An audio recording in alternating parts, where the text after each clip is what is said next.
The biggest factor of language extinction is the wide-scale European colonization of previous centuries. Music groups hold limited control over their own history. Music groups are marginalized communities that are forced to communicate in the style of the dominant group. Music groups may assimilate, integrate, resist, or use mimicry in a situation of cultural dominance. Economic and social pressures on Māori resulted in land alienation and the need to shift from rural to urban locations. Concerns for its survival prompted allegations against the Crown that their actions had resulted in the decline of Māori language and culture. Most concerning was that the number of Māori children who spoke their language had declined from 90% in 1913 to 26% in the 1950s, and to a staggering 5% in the 1970s. Within just 3 generations, Te Reo Māori had massively dissipated across rural and urban communities. Punishment was served for speaking the language, and there were concerns around language death.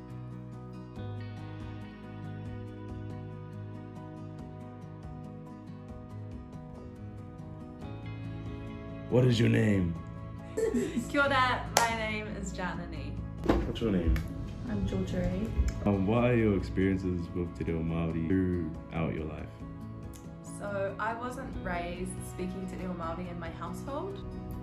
I don't have a lot. My mother is Croatian and my dad is Māori, Samoan and Chinese. My nan was the only fluent speaker of Te Reo Māori in my whānau. I wasn't really taught Te Reo Māori growing up.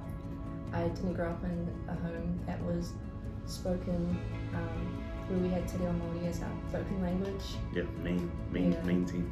Yeah, I wasn't raised speaking it, however I learned it as I was growing up through avenues like waiata, singing, kapahaka, and then just being around the presence of my nan who would speak Te Reo Māori to us, so I kind of always just knew what she was saying but not know how to reply.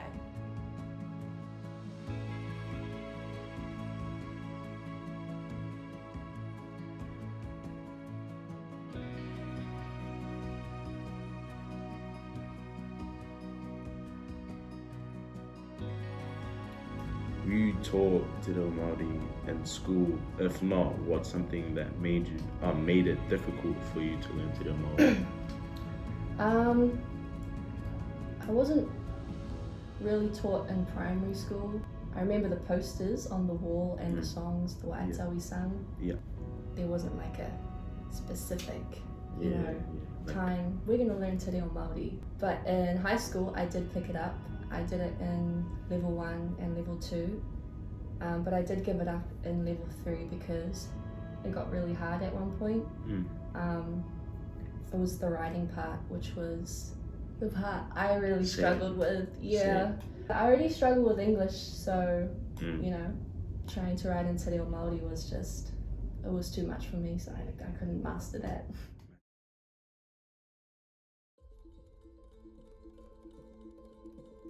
In 1867, the Native Schools Act was instrumental in shifting Māori towards English language.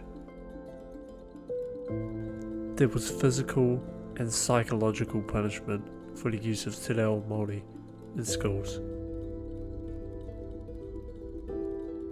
Māori who wished to educate their children were required to apply to the government to build a school in their community, to provide the land and to fund the books and salaries. Now, Te Reo Māori is optional, yet encouraged to use in the curriculum in our schools. Kohangas are widespread, yet also optional, to teach Te Reo Māori at an early childhood level.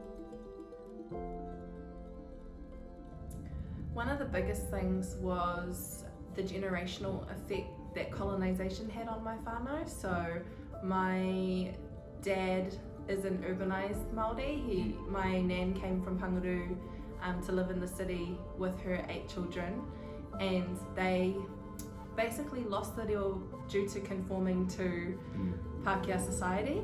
So a challenge for me is that I didn't have many people to learn it from because they also had their reo taken away from them.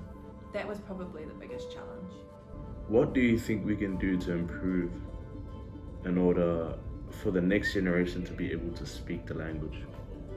I think to improve it, it would have to start with us. If we want our next generation to learn it, we need to learn it ourselves.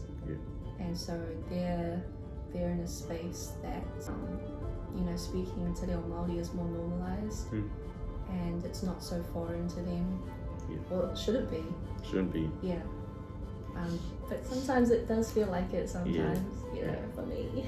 You can be intimidated because you don't feel Māori enough, the reo. You just... I think encouraging people to use it here, there and everywhere, that there's not just one space for Te Reo Māori to be spoken. Like, you don't have to be in a Te Reo Māori class to speak it. You can say it in everyday conversation with anyone that you talk to. And I think taking away a lot of the stigma or the expectation that you have to do things correctly, I think that would help as well. Just having a go. Having a go. Our current generation has seen an increase in proficient Te Reo Māori speakers. The amount of non-Te Reo Māori speakers in Aotearoa increased from 24% to 30% in the year 2018 alone. In 2021, moderate speakers of Te Reo Māori increased from 6.1% to 7.9%. This is just the beginning of what supporters of this topic want to see. How much Te Reo Māori do you use today compared to back in the D-skis? I use so much more Te Reo Māori now than I did back in the day, and that's because I'm fortunate enough to work in a Māori workplace at AUT, so I'm in the Māori Liaison Office, and Te Reo Māori is a normalised component of my mahi, so yeah, every day I get to speak Te Reo Māori, which is amazing. How much Te Reo Māori do you use today compared to back in the days? I use a lot more than I've ever used, but now still a little small, but bigger in my world because I started from like nothing. And now I feel like all the way up. My journey, my journey started, and it's not finished. I still want to learn more Te Reo Māori. There's always more to learn. It's the journey. Currently, there is a cultural exchange seen between the Māori culture and non-Māori culture. Māori have repurposed the colonizer tools of digital technology to rehabilitate an environment where Te Reo Māori speaking communities can infiltrate English-dominated platforms, encouraging the revivification of the language amongst communities in these modern times.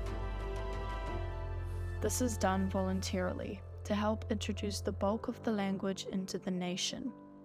Non-Māori have been found to use these technological advances as well as engage in cultural patterns of action, such as kapahaka in school and outside of schools. This makes the exchange reciprocal and beneficial to both parties.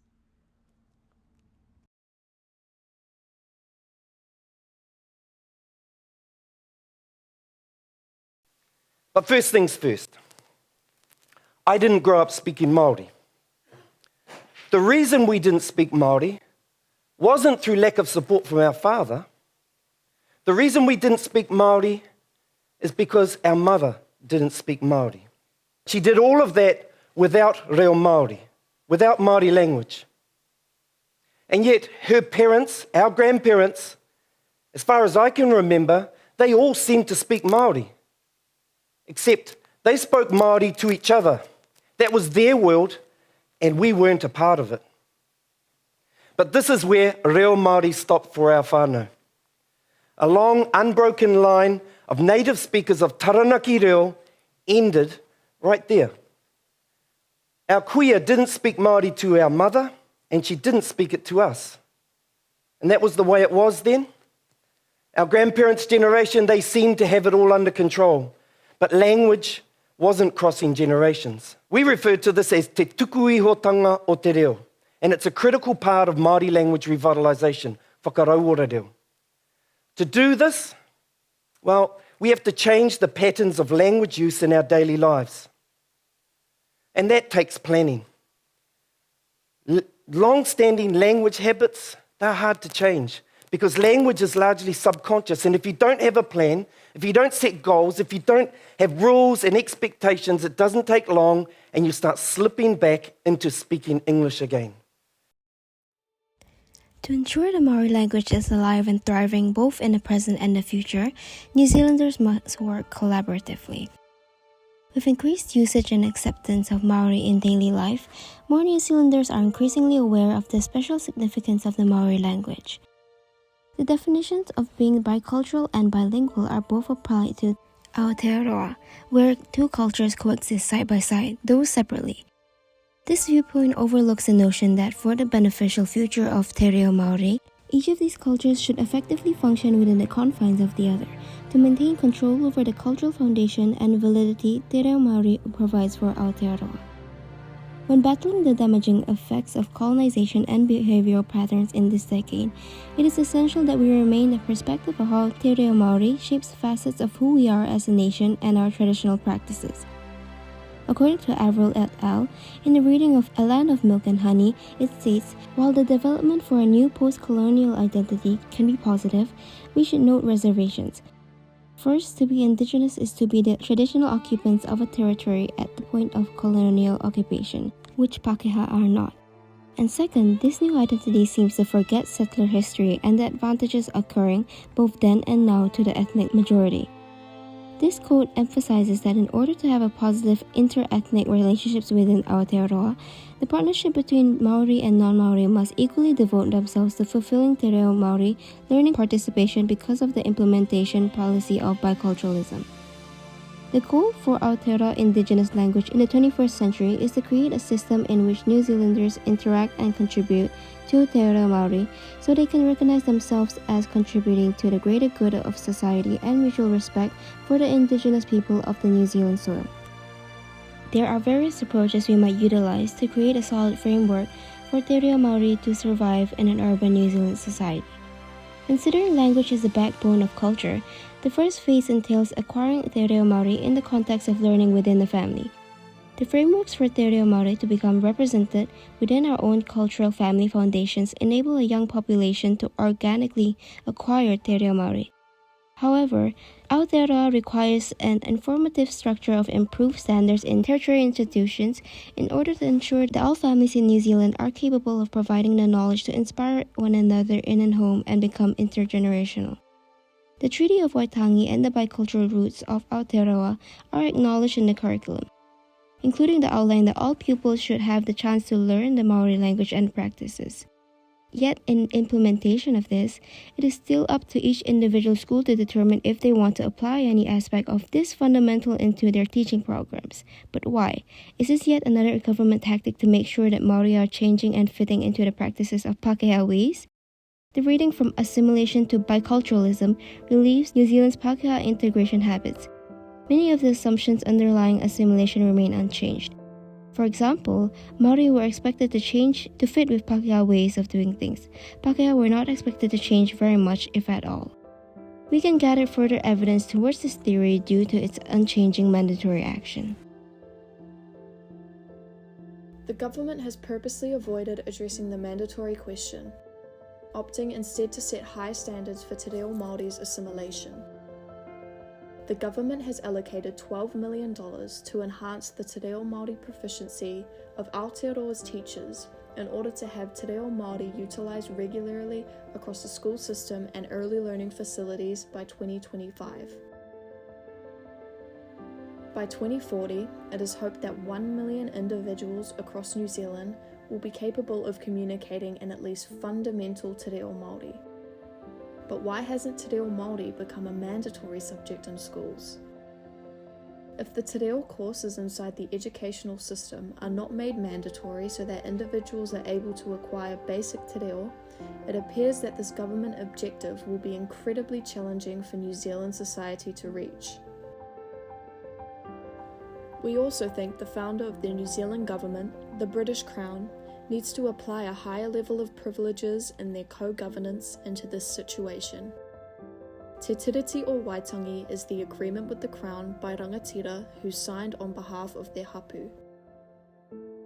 Everyone who lives in Aotearoa has a relationship with te tiriti since it is the system of government for everyone in Aotearoa.